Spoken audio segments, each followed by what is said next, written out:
आज हमारे सामने जो मेहमान आप देख रहे हैं स्क्रीन पर, ये किसी तारुफ इंट्रोडक्शन के मोहताज नहीं है। फर्क इतना ही है कि ज्यादातर आपने इनको काले कोट में देखा होगा, लेकिन इस वक्त ये एक रंगीन शर्ट में है और ये कोट में नहीं है। आपका नाम है अश्वनी उपाध्याय और अपने नाम से ज्यादा ये इस बात के लिए जाने जाते हैं कि इनको हिंदुस्तान का पीआईएल मैन कहा जाता है। कोई हिंदुस्तान में ऐसी समस्या नहीं है, कोई ऐसे मामलात नहीं है कि जिसपे अश्वनी कुमार जी ने सुप्रीम कोर्ट पे पीआईएल न की हो। इसमें सबसे बड़ी खास बात यह है, वह तो हिंदुस्तान में पीआईएल करने का एक बहुत बड़ा रैकेट और गैंग भी है, लेकिन अश्वनी उपाध्याय साहब के साथ में यह खास बात है कि जितने भी मामले हुए हैं, इन्होंने सरकारों के पार्टी के खिलाफ नहीं किया है। इन्होंने हर उस मुद्दे के खिलाफ पीआईएल की है जो इस राष्ट्र को नष्ट करने, तोड़ने, खत्म करने की योजनाओं के तहत किए जा रहे कार्य हैं, उसके खिलाफ पीआईएल की है। इसलिए मैं न सिर्फ इनकी इज्जत करता हूं, बल्कि इस बात के लिए एडमायर करता हूं कि आज के दौर में ऐसे भी लोग हैं जो सिर्फ पैसा कमाने के लिए काला कोट नहीं पहनते। और इस काले कोट को जितना कुछ बड़े बड़े लोगों ने बदनाम किया है, मैं समझता हूं अश्वनी जी जैसे यंग लोग और इनके बहुत से साथी उसकी इज्जत को बचाए हुए हैं। लेकिन एक खास मुद्दा है, अश्वनी भाई से पहली बार हम लोग इस YouTube चैनल के माध्यम से मिल रहे हैं, लेकिन मुझे लगा कि जब बड़ा काम करे आदमी तो उसको जितने शब्द हो आपके पास सब उसकी तारीफ में कहने चाहिए, क्योंकि हम वो लोग हैं कि ना हमारे पास दौलत है, ना पैसा है, ना रुपया है, ना हमारे पास कोई ऐसी ताकत है कि हम किसी को पद दे सकें। लेकिन तारीफ करने से काम करने वाले की हिम्मत जरूर बढ़ती है, उसका हौसला बढ़ता है। तो हम कोशिश करते हैं कि जो भी लोग इस देश में अच्छा काम कर रहे हैं, राष्ट्र के लिए कर रहे हैं, उनकी शान में जितने भी शब्द कहे जाए वो कम है। अश्वनी उपाध्याय साहब को मैंने खास वजह से आज दावत दी है। आप जानते हैं कि कोर्ट में कितने मामलात होते हैं, कितना आदमी बिजी होता है, उस मशरूफ टाइम में से भी आज उन्होंने वक्त निकाला। लेकिन विषय भारत राष्ट्र के लिए बहुत इंपॉर्टेंट है, इस पे खुश होने का भी समय है और इस पे बराबर हर राष्ट्रवादी को इस पे निगाह रखनी चाहिए। आप सब जानते हैं कि इस देश की पॉपुलेशन कोई 150 करोड़ बताई जाती है। 125 करोड़ लोगों के पास आधार कार्ड है और बहुत सारे लोग आजकल छोटी छोटी बात पर भारत का मुकाबला इंग्लैंड से, अमेरिका से करने लगते हैं। जितनी इंग्लैंड की पॉपुलेशन है उतने लोग भारत में इलीगल रहते हैं और उसमें सबसे बड़ी गिनती बांग्लादेश से आए बांग्लादेशी मुसलमान, म्यांमार से आए रोहिंग्या मुसलमान और इसके अलावा और शहरों के और देशों के भी हैं। लेकिन ये दो लोग जो हैं, अगर इनको कॉन्स्टिट्यूट किया जाए तो जो आंकड़े बताते हैं कोई 5 करोड़ से के आसपास ये। अब आप बताइए कि एक देश में 5 करोड़ लोग इलीगल हैं, जिसका कोई माई बाप नहीं है, जिसका यहां कोई लेना देना नहीं है, ना उनकी यहां से आस्था है, ना सरोकार है, ना उससे कोई लगाव है, वो खुलेआम लूट रहे हैं, खुलेआम हत्याएं कर रहे हैं। अभी हाल का जो हमने एक बंगलौर में एक बेटी के साथ में जो जिस तरीके से वो रेप हुआ और उसको सार्वजनिक किया, ये घटनाएं आम हैं। लेकिन सरकार की अपनी मजबूरियां हैं, सरकार की लिमिटेशन है, पुलिस की लिमिटेशन है। लेकिन जब समाज जागरूक होता है, जब समाज रिस्पॉन्ड करता है, तो सरकारों पे भी दबाव बनता है, पुलिस पे भी दबाव बनता है। और शायद अश्वनी उपाध्याय जी ने जब ये पीआईएल की और उसके बाद उस पर सुप्रीम कोर्ट का जो उन्होंने आदेश दिया है, वो हम सबको खुश होने की जरूरत है। लेकिन ऐसे में न सिर्फ अश्वनी उपाध्याय की हिम्मत बढ़ाएं, उनको जितनी मदद कर सकते हैं हम करें, क्योंकि उनको सिर्फ हौसला बढ़ाने से नहीं, इस लड़ाई में लड़ने के लिए पैसे की भी जरूरत होती है। अश्वनी भाई, जो कुछ दिन पहले एक आदेश आया है, ये आदेश रोहिंग्या मुसलमानों और बांग्लादेशी मुसलमानों के सिलसिले में क्या है, क्या इसकी बारीकियां हैं, क्या इसका इंपैक्ट है और क्या सरकार ने इस पे सरकार को निर्देश दिए गए हैं, मैं कोई सवाल जवाब नहीं करूंगा आपसे। आप इस मुद्दे को देश के सामने बिल्कुल सरल भाषा में समझाएं, जैसे आप कोर्ट की भाषा को सरल भाषा में मीडिया को समझाते हैं। बहुत बहुत शुक्रिया। आइए। बहुत बहुत धन्यवाद भाई साहब। मैं आपका बहुत बड़ा फॉलोअर हूं, आपसे बहुत कुछ सीखता रहता हूं। और एक बात आज आपको पते की बता दूं कि कई सारी पीआईएल तो मैंने आपके भाषण सुन के कर दिए। आपको पता भी नहीं चला होगा। क्योंकि वहीं से तो मिलता है हमें, जो दिमाग में जो आइडियाज आते हैं वो आप जैसे लोगों को सुन के ही आता है। जब आपको सुनते रहते हैं तो आपको लगता है हाँ यार ये विषय तो ऐसा है, इसको कोर्ट में ले जाना चाहिए। तो आप जन जागरण कर रहे हैं, हम अदालत में जागरण कर रहे हैं। आप देश के राष्ट्रवादियों को जगा रहे हैं, हम देश के जजों को जगा रहे हैं। क्या आप क्या अपने फ्रंट पे एक अलग लड़ाई लड़ रहे हैं, हम अपने फ्रंट पे अलग लड़ाई लड़ रहे हैं। लेकिन सच्चाई यह है कि जो हमें मार्गदर्शन मिलता है, जो हमें अंदर से ये आत्मबल मिलता है, वो आप जैसे लोगों से ही मिलता है। बिल्कुल आपने सही कहा। आज भी मैं 2007 मॉडल के वैगनार से चलता हूं। हमारे साथ में जो सुप्रीम कोर्ट में वकील हैं, हमारे साथ के वकील मर्सिडीज से चलते हैं, बड़े बड़े बंगलों में रहते हैं, बड़े बड़े होटलों में खाना खाते हैं, घूमते हैं। हम तो 2007 मॉडल, लगभग 14.5 साल हो गया है, उसी वैगनार को यूज करते हैं। और पेट्रोल चूंकि महंगा है इसलिए हम सीएनजी यूज करते हैं, ये फैक्ट है। लेकिन यह है कि आप लोगों के आशीर्वाद से कोई निराशा नहीं है, कोई हताशा नहीं है, और देश के लिए लड़ने में कोई कमी नहीं है। मैंने 100 से ज्यादा पीआईएल किया भाई साहब सुप्रीम कोर्ट में, बहुत सारे विषय। आर्टिकल 35 चैलेंज किया, आर्टिकल 370 चैलेंज किया, ट्रिपल तलाक चैलेंज किया, हलाला चैलेंज किया है, मैटर पेंडिंग है। पॉलीगैमी को मैंने पेंडिंग 5 जजों के सामने पेंडिंग है। इसके अलावा इलेक्शन रिफॉर्म पे करीब 25-30 पीआईएल है, पुलिस रिफॉर्म पे है, जुडिशियल रिफॉर्म पे है, यूनिफॉर्म एजुकेशन लागू करने के लिए मदरसों में, पूरे भारत में मदरसों को बंद किया जाए, यूनिफॉर्म एजुकेशन उस पे है, यूनिफॉर्म सिविल कोड पे है, घुसपैठ नियंत्रण, धर्मांतरण नियंत्रण, जनसंख्या नियंत्रण, ऐसे आदि आदि करके 100 में पीआईएल। आज आपने जिस विषय को चुना है, हमें इसकी जरा पृष्ठभूमि समझिए। एक देश था पर्शिया, मात्र 5,000 घुसपैठिए वहां पे गए खाड़ी देशों से, और 5,000 घुसपैठियों ने वहां पे जाके अपना अड्डा जमाया।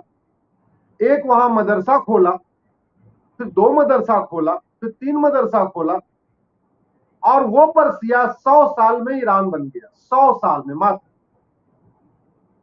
और इतिहास आप देखिए, दुर्योधन का ननिहाल गंधार अब कंधार बन चुका है। राजा दशरथ की ससुराल, राजा भरत का ननिहाल कैके पेशावर बन चुका है। आचार्य चाणक्य जिस यूनिवर्सिटी में पढ़ाते थे, तक्षशिला यूनिवर्सिटी, वो रावलपिंडी बन चुका है। कुंभा काबुल बन चुका है। तो कुछ तो है, आखिर कुछ बात तो ऐसी है कि जो मजहब बहन बेटी को बराबर नहीं मानता, बेटे बेटी को बराबर नहीं मानता, महिला पुरुष को बराबर नहीं मानता, हिंदू मुसलमान को बराबर नहीं मानता, जिस मजहब में 3 तलाक, हलाला, बाल विवाह, बहु विवाह, चाची मामी से निकाह, चचेरी बहन ममेरी बहन से निकाह, ठीक है, सब कुछ चलता है, तहर्रुस चलता है, भगवान जाने और क्या क्या चीजें। आखिर वो मात्र 1400 साल में 58 देशों में पहुंच गया। एक दूसरा मजहब मात्र 2000 साल में 85 देशों में फैल गया। और सर्वधर्म संभाव, वसुधैव कुटुंबकम, नारी तू नारायणी, सबका साथ सबका विकास, समता, समानता, समरसता, एकता, अखंडता, ये बात करने वाला धर्म दुनिया से नहीं सिकुड़ा, बल्कि भारत के 9 राज्यों से भी सिकुड़ के। आप जानते हैं एक मेरी अलग याचिका चल रही है कि भारत के 9 राज्यों में हिंदुओं को अल्पसंख्यक का दर्जा देना पड़े। आप जरा सोचिए, हम किस दयनीय स्थिति में आ चुके हैं। हम दुनिया में माइनॉरिटी नहीं हुए, हम हिंदुस्तान के 9 राज्यों में माइनॉरिटी हो गए, और वो भी हमको माइनॉरिटी का दर्जा नहीं मिल रहा है। हम लड़ाई लड़ रहे हैं, भैया हमको माइनॉरिटी घोषित करो, हमको वो फायदे दो जो बाकियों को मिलता है। भारत इकलौता ऐसा देश है जहां पे मेजॉरिटी कम्युनिटी का धर्मांतरण होता है। भारत इकलौता ऐसा देश है दुनिया में जहां मेजॉरिटी कम्युनिटी समानता की मांग कर रहा है। पूरी दुनिया में जो माइनॉरिटी होती है वो कहती है हमको समान अवसर दो, वो कहती है हमको समान अधिकार दो, हमको समान संरक्षण दो, हमको बराबरी का अधिकार दो। भारत इकलौता ऐसा देश है जहां हिंदू पॉपुलेशन, हिंदू मेजॉरिटी ये कह रही है, ये कह रहा है कि हमको भैया वो सब कुछ दे दो जो आपने माइनॉरिटी को दिया। एक विषय और, आखिर 70 साल पहले पाकिस्तान में 23% हिंदू थे, अब 2% हिंदू बचे। 70 साल पहले भारत में 8% मुस्लिम थे, अब वो 18% हो गए। यानी पाकिस्तान में तो 23% से 2% यानी 21% कम हो गए। क्यों कम हो गए? क्या हिंदुओं के लड़के नपुंसक होते हैं या हिंदुओं की लड़कियां बाज होती हैं? पाकिस्तान में वो 23% से 2% हुए कैसे? बांग्लादेश में 30% से 60%, 23% हुए कम कैसे? और भारत में 90% से 78% क्यों हो गए? 70 साल पहले हम 90% थे यहां पे, अब 78% हो गए। उसमें बहुत बड़ा कारण हमारी सरकारों का। सरकारों ने पहले सनातन धर्म को जाति के आधार पर खत्म करने की कोशिश किया। जाति के आधार पर पहले योजनाएं लागू किया, फिर पेट नहीं भरा। जाति के आधार पर कमीशन बनाना शुरू किया, फिर पेट नहीं भरा। जाति के आधार पर कानून बनाना शुरू किया, फिर पेट नहीं भरा। तो बोला अब एक काम करो, इनको मैं मजहब के आधार पे, इनकी पूजा पद्धति के आधार पे तोड़ते हैं। 1993 में एक बड़ा काम किया, माइनॉरिटी एक्ट बनाया और जैन को हिंदू में से निकाल लिया, बौद्ध को हिंदू में से निकाल लिया, सिख को हिंदू में से नहीं निकाल लिया। आज भी जरा सोचिए, हिंदू मैरिज एक्ट से सब गवर्न होते हैं। जो हिंदू मैरिज एक्ट है वो जैन पे भी लागू होता है, बौद्ध पे भी लागू होता है, सिख पे भी लागू होता है, हिंदुओं पे भी लागू होता है। लेकिन 1993 का एक्ट कहता नहीं, हिंदू मेजॉरिटी है, जैन बौद्ध सिख माइनॉरिटी। तो मतलब जाति के आधार पे तोड़ते तोड़ते पेट नहीं भरा था। 1993 में मजहब धर्म के आधार पे सिख जैन बौद्ध को बाहर निकाल लिया। फिर 2006 में माइनॉरिटी अफेयर मिनिस्ट्री बना दिया। उससे भी 1993 में माइनॉरिटी कमीशन बनाया, 2006 माइनॉरिटी मिनिस्ट्री बना दिया। मैंने जब पीआईएल फाइल किया, जिस विषय पर हम आज चर्चा कर रहे हैं, उस समय मैंने कैलकुलेट करके बताया था कि किस तरीके से यहाँ पे अलग अलग राज्यों में 2017 मैंने पीआईएल फाइल किया था। तो उस समय मैंने ऑन एफिडेविट 5 करोड़ संख्या बताई थी। जब आप सुप्रीम कोर्ट में कोई पीआईएल फाइल करते हैं भाई साहब, तो आपको बाकायदा एफिडेविट देना होता है कि इसका एक एक पैरा मैंने पढ़ा हुआ है, इसकी सारी बातें सत्य है, सारी बातें फैक्ट है, और बहुत सारे आपको प्रमाण भी देने पड़ते हैं। तो 2017 में मैंने जब पीआईएल किया था, उस समय मैंने कहा था कि भारत में बांग्लादेशी और रोहिंग्या मिला के टोटल 5 करोड़ हो चुके हैं। और मैं पीआईएल नहीं फाइल किया, फिर मैंने इसका दौरा करना शुरू किया। मैं मजनू का टीला गया, पवाना वाले एरिया में गया, महिपालपुर की रंगपुरी पहाड़ी के पास गया। दिल्ली में महिपालपुर की रंगपुरी पहाड़ी पे आप जाके देखो, 35 से 40 साल का रोहिंग्या है, वो 10 बच्चे का बाप बन चुका है। ऐसे लगता है कि प्लान्ड वे में जनसंख्या विस्फोट करने के लिए आया हुआ है। कोई ऐसा घुसपैठिया नहीं मिलेगा जिसके 10 से 15 बच्चे नहीं हो। और मैंने खुद जाके कैलकुलेट किया, कुछ तो ऐसे घुसपैठिए थे जिनके 20, 21, 22 बच्चे, 2 बीबी 22 बच्चे, 1 बीबी 16 बच्चे, 3 बीबी 24 बच्चे। ऐसे, ये दिल्ली की बात कर रहा हूं। मेरी क्षमता तो दिल्ली तक जाने की थी, बाकी गाजियाबाद में क्या हो रहा है, नोएडा क्या हो रहा है, फरीदाबाद क्या हो रहा है, नूह में क्या हो रहा है, अजमेर में क्या हो रहा है, मैंने नहीं देखा जाके। मैं तो दिल्ली में जहां तक जा सका दिख गया। बहुत बड़े प्लान्ड वे में इनको बसाया गया है, और मॉडल वही है जो पर्शिया को ईरान बनाने का। मात्र 5 करोड़ 5,000 गए थे, 100 साल में उन्होंने पर्शिया को ईरान बना दिया। सेम वही एजेंडा है। और अब तो ये बात सार्वजनिक हो चुकी है कि जैसे पाकिस्तान भारत में गजवा हिंद करना चाह रहा है यहाँ के लोगों को लेके, वैसे बांग्लादेश भारत के 7 राज्यों को मिला के ग्रेटर बांग्लादेश बना रहा है। उसकी तैयारी है भारत में ग्रेटर बांग्लादेश बनाने की। और ये बात सरकारी एजेंसियों को भी पता चल चुका है। कुछ एक लोगों ने इस पे बाकायदा स्टेटमेंट भी आ चुका है। उनका एजेंडा है कि असम, बंगाल, झारखंड और अपना उड़ीसा, उस 7 राज्यों का जो बॉर्डर का एरिया है बांग्लादेश को टच हो रहा है, उस एरिया के करीब 25 जिलों को वो चाह रहे हैं कि काट के वो बांग्लादेश में मिला ले, एक ग्रेटर बांग्लादेश बना ले। 1971 में जनरल सिन्हा असम के गवर्नर हुआ करते थे।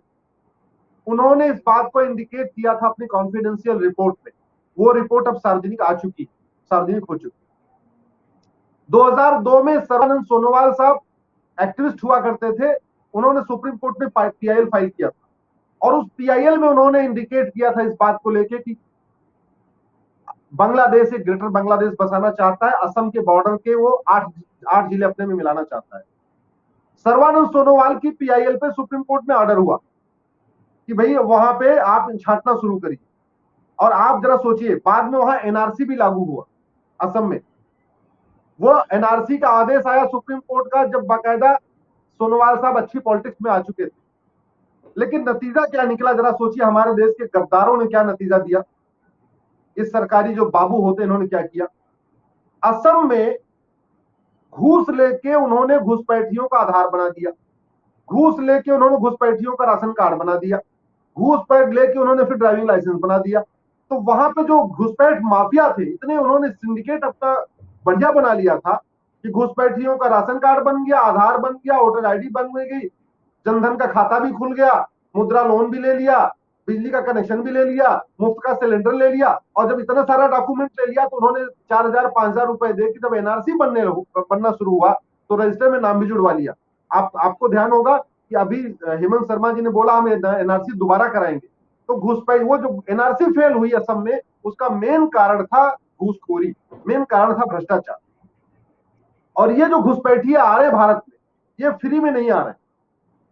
मैं अच्छी तरीके से कुछ एक बीएसएफ के अच्छे ईमानदार अधिकारियों से बात करके बता रहा हूं। जैसे आपका प्यार मिलता रहता है, ऐसे बहुत सारे लोग हैं बॉर्डर पे, आईएएस हैं, आईपीएस हैं, कुछ बीएसएफ के ऑफिसर्स हैं जो इनपुट देते रहते हैं कि क्या हो रहा है, कैसे हो रहा है। पहली बात तो कांग्रेस ने 2012 में एक बांग्लादेश के साथ नॉन लीथल ट्रीटी किया। नॉन लीथल ट्रीटी में क्या किया कि अब हमारा जो बांग्लादेश पे बॉर्डर पे जो सिपाही तैनात है वो गोली नहीं चलाएगा, मतलब वो डंडा लेके घूमेगा, डंडा लेके सोटा लेके वहां बॉर्डर पे खड़ा रहेगा। और घुसपैठ माफियाओं के पास AK-56 होती है, AK-47 होती है, अच्छे खासे वहां पे जो गौ तस्कर हैं, नशे के तस्कर हैं, उनके पास खतरनाक हथियार होते। तो हमारा जो बीएसएफ, हमारा सीआरपीएफ का बीएसएफ का जवान जो बॉर्डर पे है, वो बेचारा दंतहीन हो चुका है। उसके सामने गाय की तस्करी होती रहती है और वो फायरिंग करते हुए, लहराते हुए निकल जाते हैं। वो क्या करे, बांग्लादेश सरकार के साथ नॉन लीथल ट्रीटी हो गई है, वो गोली चला नहीं सकते। घुसपैठिए वहां पे नदियों में नाव के थ्रू भारत में घुसते रहते हैं। वो बेचारा अपनी क्षमता के अनुसार डंडे से जो भगा सकता है भगाता है, लेकिन गोली नहीं चला सकता। तो सबसे ज्यादा जो जरूरी है वो नॉन लीथल ट्रीटी को खत्म करने की। हमें बांग्लादेश से नॉन लीथल ट्रीटी की क्या जरूरत है जब घुसपैठिए हमारे लिए इतने बड़े खतरा हो चुके हैं। इस याचिका पे मेरे माननीय सुप्रीम कोर्ट का मैं आभार व्यक्त करता हूं। उन्होंने एक ऐतिहासिक इस पे स्टेप लिया। तकलीफ मुझे इस बात की है भाई साहब कि 2017 से यहाँ पे 18 पीआईएल है घुसपैठियों को बसाने के लिए। 18 पीआईएल, एक बसाने के लिए, हाँ, बसाने के लिए। 18 रोहिंग्या और घुसपैठियों को भारतीय नागरिक का दर्जा देने, उनको यहाँ पे बसाने, उनको रिफ्यूजी का स्टेटस देने, उनको राशन कार्ड देने, उनको मुफ्त में रोटी कपड़ा मकान देने के लिए 18 पीआईएल है। एक पीआईएल जम्मू से आई है जो जम्मू में घुसपैठिए रहते हैं, एक पीआईएल आपके हरियाणा के मेवात एरिया से आई है, अलग अलग जगहों से आई हुई। और बड़े बड़े सीनियर एडवोकेट 18 वकील खड़े होते हैं उन घुसपैठियों के समर्थन में। मैं अपना अकेला एक तरफ खड़ा हो जाता हूं कि भैया इनको घुसपैठियों को भगाओ। और वो 18 जो वकील हैं, बड़े दिग्गज वकील हैं। अगर आप लोग गूगल करेंगे, मैं आपके जो देश प्रेमी साथी उनसे कहूंगा, और आप खुद समझ जाएंगे वो कौन हो सकते हैं। जी अश्वनी भाई, देखिए हम जिस पोजीशन पे खड़े हैं, हम उन लोगों को सार्वजनिक लोगों के सामने एक्सपोज करते हैं ताकि देश में दो चार नहीं, ये जो कहां हमारे बीच में बैठे हैं, बड़े गणमान्य बने हुए हैं, बड़े महान बने हुए हैं, कम से कम आम जनता इनको नेम शेम कर सके। जैसे अभी आपने देखा कि 60 ब्यूरोक्रेट, जो ये परियोजना है, जिसे विस्ता परियोजना है, उसका किन किन कारणों से विरोध हो रहा है। ये कौन लोग हैं जो भारत की व्यवस्था में भारत के खिलाफ, राज्य के खिलाफ, नेशन के खिलाफ काम कर रहे हैं। अगर आप नाम उनका ले सकें, अगर आपके पास है तो नाम लीजिएगा, क्योंकि आप ये this is the right time, क्योंकि फिर हम नाम तो पब्लिक भाषण में लेंगे, लेकिन आप नाम लेंगे तो उससे सारे लोग देखेंगे, लाखों लोग देखेंगे। कोई मेरा ख्याल है कि 5,000 लोग तो अभी लाइव आपको सुन ही रहे हैं। प्रशांत भूषण जी अपीयर हो रहे हैं रोहिंग्या बांग्लादेशियों के लिए। एक कोलिन गोंजाल्विस साहब हैं, वो अपीयर हो रहे हैं। अश्विनी कुमार साहब अपीयर हो रहे हैं, जो पूर्व कानून मंत्री थे। और भी 14-15 और भी सीनियर एडवोकेट्स हैं जो शैडो हैं, वो पॉलिटिकल पार्टी से जुड़े हुए लेकिन एक्टिवली दिखते नहीं है। इनके पास बड़ा कॉकस है, ये कुछ तो इनके एक्टिव है जो सामने आपको दिख जाते हैं, सिब्बल साहब हैं, अश्विनी कुमार जी हैं, सलमान खुर्शीद जी हैं, बाकी लोग हैं। बाकी इनके पास छुपे हुए भी हैं जो आपको, वो कहीं आपको पार्टी के उसमें कार्यक्रम में नजर नहीं आएंगे लेकिन पार्टी के एजेंडे को सुप्रीम कोर्ट में चलाते हैं। ये लोग, ऐसे लोग 18 लोग चला रहे हैं। तो हमारी ये पीआईएल, हमारी लड़ाई 2017 में शुरू हो गई। हमारी मांग ये थी, बेसिकली जो हमारी प्रेयर थी, detect, detain, deport all illegal immigrants with in 1 year. अगर आप लोग जो दर्शक हैं यहाँ पे हमारे साथी, अगर गूगल करेंगे detect, detain, deport illegal immigrants Ashwini Upadhyay, उनको डिटेल मिल जाएगा, बहुत सारी लिंक मिल जाएगी। 2017 मैंने पीआईएल फाइल किया। चलते चलते चलते चलते अब जाके सुप्रीम कोर्ट को ये संज्ञान में आया, क्योंकि पहले वो क्या कर रहे थे, उन्हीं लगातार उन्हीं को सुन रहे थे। वो रिफ्यूजी का दर्जा मिले कि न मिले, उनको रोटी कपड़ा मकान मिले कि न मिले, उनके बच्चों को स्कूल में, मतलब हद हो गई है। वो कह रहे हैं खाना भी दो, कपड़ा भी दो, घुसपैठियों के बच्चों को स्कूल में एडमिशन भी कराओ, बिजली भी दो, उनकी बड़ी दिक्कत हो रही है, उनको ह्यूमैनिटेरियन कंडीशन नहीं मिल पा रही है, उनको पसीना हो रहा है, उनको लाइट नहीं मिल रही, मतलब गजब का तमाशा हो रहा है। अब जाके माननीय सुप्रीम कोर्ट ने केंद्र सरकार के गृह मंत्रालय, कानून मंत्रालय और सभी राज्यों के चीफ सेक्रेटरी को नोटिस जारी कर दिया है कि 1 साल के अंदर इन घुसपैठियों को निकालने के लिए आपके पास क्या व्यवस्था है, आप व्यवस्था दिखाइए। अगली सुनवाई 6 जुलाई को होगी। 6 जुलाई के पहले पहले सभी राज्यों को और केंद्र सरकार को सुप्रीम कोर्ट को बताना है कि उनका एक्शन प्लान क्या है, किस तरीके से वो इनको ढूंढेंगे, किस तरीके इनको छांटेंगे, ढूंढने के बाद इनको कहां रखेंगे। क्योंकि मैं आपको बताऊं, असम में बहुत खेल हुआ है और असम से बहुत कुछ सीखने की भी जरूरत है। असम में क्या हुआ, वो पकड़ के लाते थे, थाने में रखते थे, बाउंड्री 6 फीट तो होती थी, वो पता चला 300 ला के वहां रखे बाउंड्री के अंदर और उसमें 100 गायब हो गए और उनको ढूंढ रहे।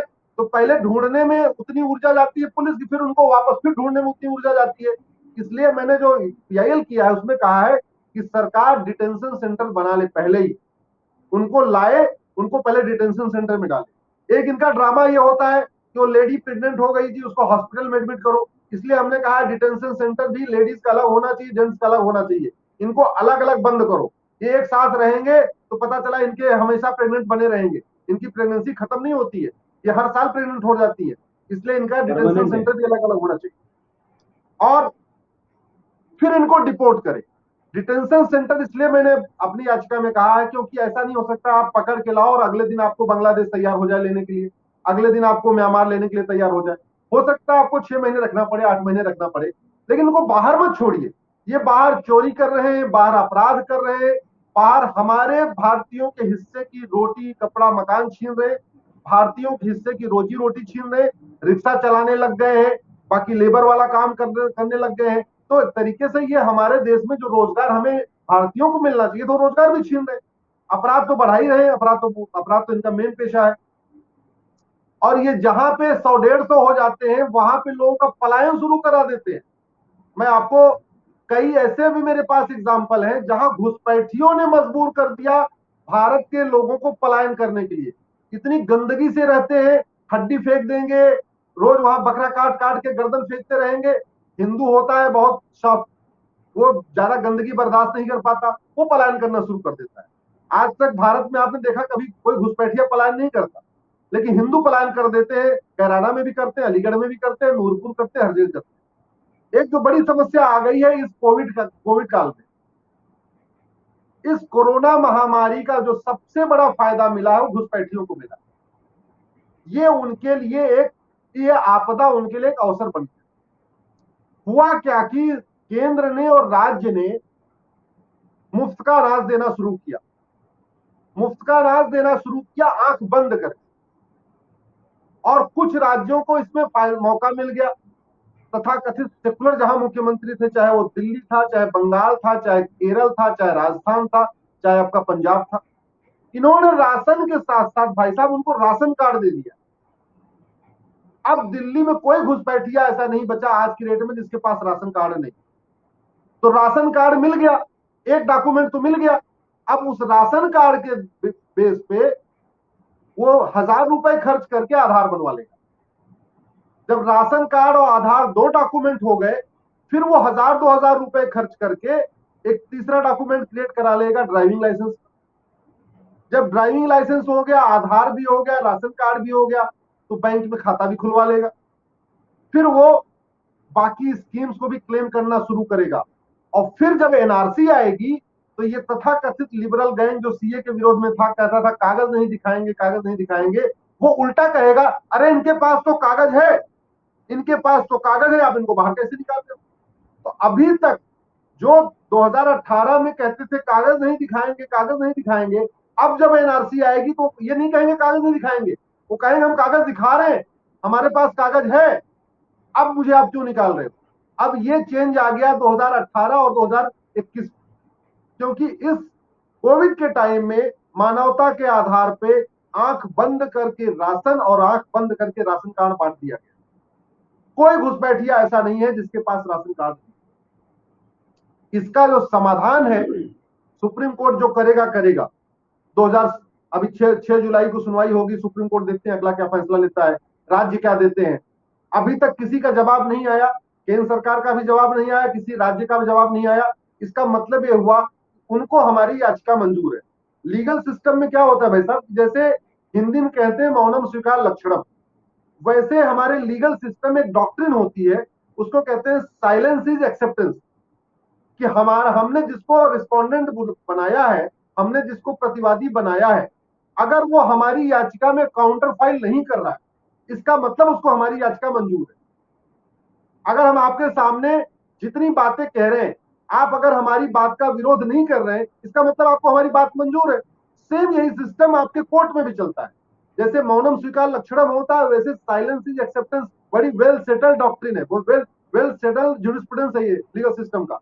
अगर सामने वाला जिसको आपने अपनी पीआईएल में रिस्पोंडेंट बनाया है, वो अगर जवाब नहीं दे रहा है, इसका मतलब ये मान लिया जाएगा कि उसको हमारी याचिका मंजूर है।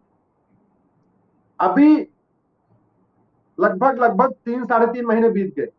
4 हफ्ते के अंदर सभी केंद्र सरकार के गृह मंत्रालय और सभी राज्यों के चीफ सेक्रेटरी को अपने जवाब देना था, किसी ने जवाब नहीं दाखिल किया। आज ही मैंने माननीय सुप्रीम कोर्ट के रजिस्ट्री को ईमेल करके कह दिया है कि 6 जुलाई को सुनवाई है, मेरा जो मैटर है किसी भी मामले में हालत में एडजर्न नहीं होना चाहिए, कुछ 6 जुलाई को जरूर आना चाहिए, इस चीज का ध्यान रखें। तो 6 जुलाई तक अगर किसी का जवाब नहीं आएगा, तो 6 जुलाई को मैं माननीय सुप्रीम कोर्ट से यही कहूंगा, क्योंकि कोई जवाब नहीं दे रहा है, सबको याचिका स्वीकार है, आप अपना फाइनल इस पे अपना जजमेंट फाइनल डिसीजन दे दीजिए, याचिका खत्म करिए, सबको डायरेक्शन दे दीजिए, और इसको हाई कोर्ट को आप सारे हाई कोर्ट को ऑर्डर कर दीजिए, क्योंकि सुप्रीम कोर्ट बैठे बैठे सभी राज्यों की मॉनिटरिंग नहीं कर पाएगा शायद, कि कितने वहां डिटेंशन सेंटर बने, कितने लोगों को डिपोर्ट किया गया। तो मैं कोशिश ये करूंगा कि हाई कोर्ट के लिए डायरेक्शन मांग लूं, क्योंकि हर राज्य में अपनी हाई कोर्ट है, वो हाई कोर्ट वहां बैठे बैठे वहां उनकी मॉनिटरिंग करता रहेगा। अकेले सुप्रीम कोर्ट शायद 35 राज्यों की मॉनिटरिंग करना उसके लिए मुश्किल हो जाएगा। विषय ये आता है कि ये जो एक तरीके से ये एनआरसी है, हमारी जो याचिका है, इसको आप इनडायरेक्ट में एनआरसी कह सकते हैं। ये एनआरसी है, detect detain deport illegal immigrants का मतलब भारत में एनआरसी लागू करना, क्योंकि आपको अगर डिटेक्ट करना है, डिटेन करना है, डिपोर्ट करना है, आप बिना एनआरसी यानी बिना एक रजिस्टर बनाए कर ही नहीं सकते। हमको जो खतरा नजर आता है वो असम का आता है, हमको दूसरा खतरा नजर आता है जो 2018 में सीए के बाद हुआ। इसका समाधान जो मुझे समझ में आता है, इस देश में कोई भी काम भाई साहब, देश विरोधी काम फ्री में नहीं होता। देशभक्ति के सारे काम फ्री में होते हैं। आप अपना सारा काम धाम छोड़ के दिन रात इसी काम पे लगे हो।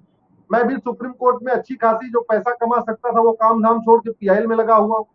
तो जो देशभक्त हैं, जो देश के समर्थक हैं, वो तो फ्री में काम करते हैं, लेकिन देश विरोधी एक भी काम फ्री में नहीं करते।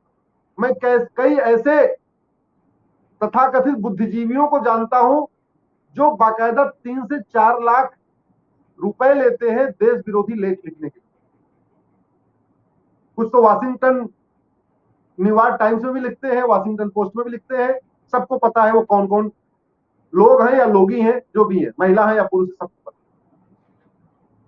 तो इस देश में दलित बनाम सवर्ण करने की जो फंडिंग होती है हवाला के जरिए कालाधन से होती है। अगड़ा बनाम पिछड़ा करने की जो फंडिंग होती है वो हवाला से होती है। ब्राह्मण बनाम ठाकुर करने की फंडिंग हवाला से होती है। सीए का विरोध करने के लिए जो पीएफआई की फंडिंग होती है वो हवाला से होती है, ब्लैक मनी से आती है, खाड़ी देशों से आती है।